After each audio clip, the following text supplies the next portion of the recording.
അന്താരാഷ്ട്ര തലത്തിൽ ഇസ്രായേൽ ഒറ്റപ്പെട്ടിരിക്കുന്നു എന്ന വസ്തുത ഇസ്രായേൽ പ്രധാനമന്ത്രി ബെന്യാമിൻ നെതന്യാഹു തുറന്ന് സമ്മതിച്ച കാര്യമാണ്. എന്നാൽ അത്ര തുറന്ന് സമ്മതിക്കാത്ത മറ്റൊരു കാര്യം ആഭ്യന്തരമായി അദ്ദേഹം നേരിടുന്ന പ്രതിഷേധമാണ്.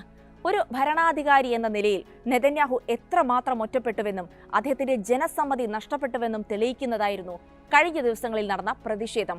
നെതന്യാഹുവിന്റെ വസതിക്ക് മുൻപിലായിരുന്നു ഹമാസ് കസ്റ്റഡിയിലുള്ള ഇസ്രായേലി ബന്ദികളുടെ കുടുംബങ്ങൾ പ്രതിഷേധിച്ചത്.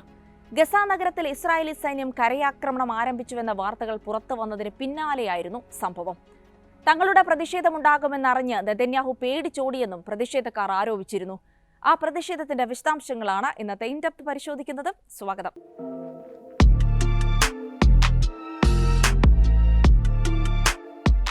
കഴിഞ്ഞ ദിവസമാണ് ഗസ നഗരത്തിന്റെ വടക്കൻ മേഖലയിലേക്ക് ഇസ്രായേലി ടാങ്കുകൾ പ്രവേശിച്ചതായി ഫലസ്തീൻ മാധ്യമങ്ങളുടെ റിപ്പോർട്ട് പുറത്തു വന്നത്. തൊട്ടു പിന്നാലെയാണ് ബന്ദികളുടെ കുടുംബങ്ങളുടെ കൂട്ടായ്മ പ്രതിഷേധവുമായി രംഗത്തെത്തിയത്. രാഷ്ട്രീയ ലക്ഷ്യങ്ങൾക്കായി പ്രധാനമന്ത്രി ബന്ദികളുടെ ജീവൻ ബോധപൂർവം ബലികൊടുക്കുകയാണെന്നായിരുന്നു അവരുടെ ആരോപണം. ഇസ്രായേൽ സൈന്യം ആക്രമണം കടുപ്പിച്ചാൽ ബന്ദികളെ പിന്നീട് ഒരിക്കലും ജീവനോടെ തിരിച്ചു കിട്ടില്ല എന്നാണ് പ്രതിഷേധക്കാർ പറയുന്നത്.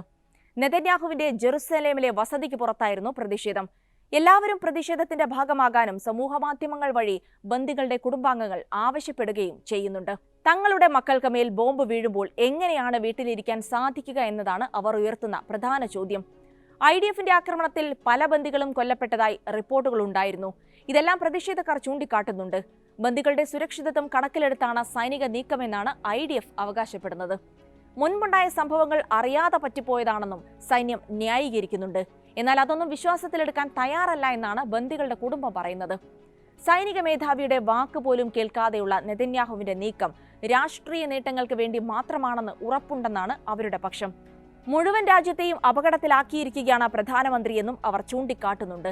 ജെറുസലേമിലെ വസതിക്ക് മുൻപിൽ പ്രകടനം നടത്താൻ കുടുംബങ്ങൾ പദ്ധതിയിടുന്നുണ്ടെന്ന് നെതന്യാഹു അറിഞ്ഞിരുന്നുവെന്നും മിനിറ്റുകൾക്കുള്ളിൽ ഓടി രക്ഷപ്പെടുകയായിരുന്നു എന്നുമാണ് ഹോസ്റ്റേജ് ഫാമിലി ഫോറം പ്രസ്താവനയിലൂടെ അറിയിച്ചത്.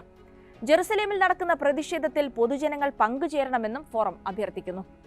പുറത്തുവരുന്ന കണക്കുകൾ അനുസരിച്ച് ഏകദേശം 47 ബന്ദികളാണ് ഹമാസിന്റെ കസ്റ്റഡിയിലുള്ളത്. അവരിൽ 20 പേരെങ്കിലും ജീവനോടെ ഉണ്ടാകാം എന്നാണ് വിലയിരുത്തൽ. ഗസ നഗരത്തിൽ കരയാക്രമണം കടുപ്പിച്ചാൽ അവരെ ആരെയും ഒരിക്കലും തിരിച്ചു കിട്ടില്ല എന്നാണ് ബന്ദികളുടെ കുടുംബങ്ങൾ കരുതുന്നത്. അതിനാലാണ് അവർ പ്രതിഷേധം കടുപ്പിക്കുന്നതും. നേരത്തെ ഖത്തറിൽ ആക്രമണം നടന്നപ്പോൾ അതിനെതിരെയും കുടുംബങ്ങൾ പ്രതിഷേധവുമായി രംഗത്തെത്തിയിരുന്നു. തങ്ങളെ കേൾക്കാൻ നെതന്യാഹുവിന് ഇഷ്ടമല്ലെന്നും അതുകൊണ്ട് അയാൾ ഒരു ഭീരുവിനെ പോലെ ഓടിപ്പോവുകയാണെന്നും കുടുംബങ്ങൾ കുറ്റപ്പെടുത്തി. പ്രധാനമന്ത്രിയായിരിക്കാൻ അയാൾക്ക് യോഗ്യതയില്ലെന്നും പറയുന്നുണ്ട് പ്രതിഷേധക്കാർ. അതേസമയം ഗസ നഗരത്തിലെ ആക്രമണങ്ങൾ ചൂണ്ടിക്കാട്ടി അഴിമതി കേസിലെ വിചാരണ നടപടികളിൽ നിന്ന് ഒഴിവാകാനുള്ള ശ്രമത്തിലാണ് നെതന്യാഹു. കഴിഞ്ഞ ദിവസം കോടതിയിലാണ് നെതന്യാഹു ഈ ആവശ്യം ഉന്നയിച്ചത്. തന്റെ കൂടുതൽ ശ്രദ്ധ വേണ്ട വലിയ കാര്യങ്ങൾ നടക്കുന്നുണ്ടെന്നാണ് നെതന്യാഹുവിന്റെ വാദം.